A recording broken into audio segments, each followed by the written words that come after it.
Khris Middleton went off, scored 38 points in game 3. So Ryan, does he stay hot, go over his listed point total of 23.5?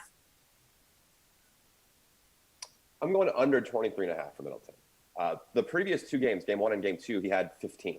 And again, the role guys is what I'm looking at because Drew Holiday showed up in those games. Bobby Portis played decently in those games.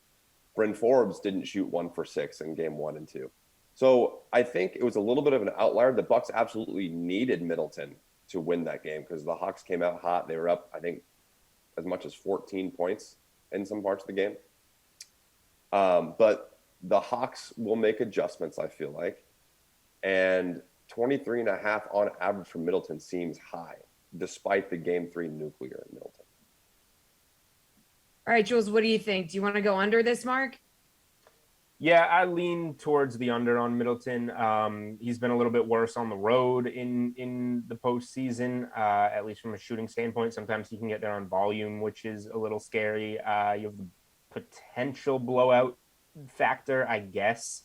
Again, that's operating under the assumption that Young isn't healthy and the Bucks can build up a big lead in this game, which is no given. For me, just to give out a more comfortable one, like Giannis on the 3-way prop, points, rebounds, and assists.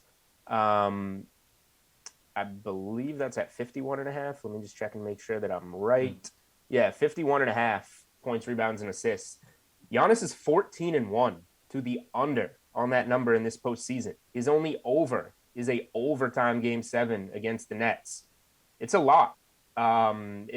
Even with him rebounding well.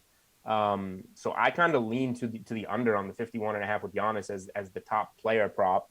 And keep an eye out on DK Sportsbook because a little birdie told me that there might be an odds boost on a Giannis double-double from -500 to close to even money. So you can just play that on Giannis to make some money.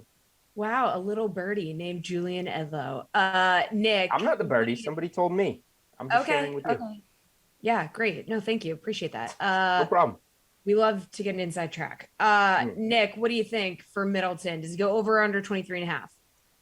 I wish I had some like insider knowledge to drop here, but that's a good note by Julian. I mean, Giannis has been automatic as a double-double guy in these playoffs, so definitely take advantage of that. I think I have to go under. I think this is a really good line. There's been a few times that we've talked on this show throughout the postseason where it feels like some of the lines will maybe be a little bit of an exaggeration based on what happened the previous game. I wouldn't be shocked if the line was like 26.5 for Middleton. And in that case, I would definitely take the under. 23.5 is such a good line because he's been right at 23 a few times in these playoffs. He hasn't had back-to-back big games, though, in the playoffs. His best back-to-back performances were 25 against Brooklyn in game 5, and then that big 38-point performance in game 6. But then after that, he goes down to 23 points, then 15 in game 1 against Atlanta, 15 in game 2 against Atlanta.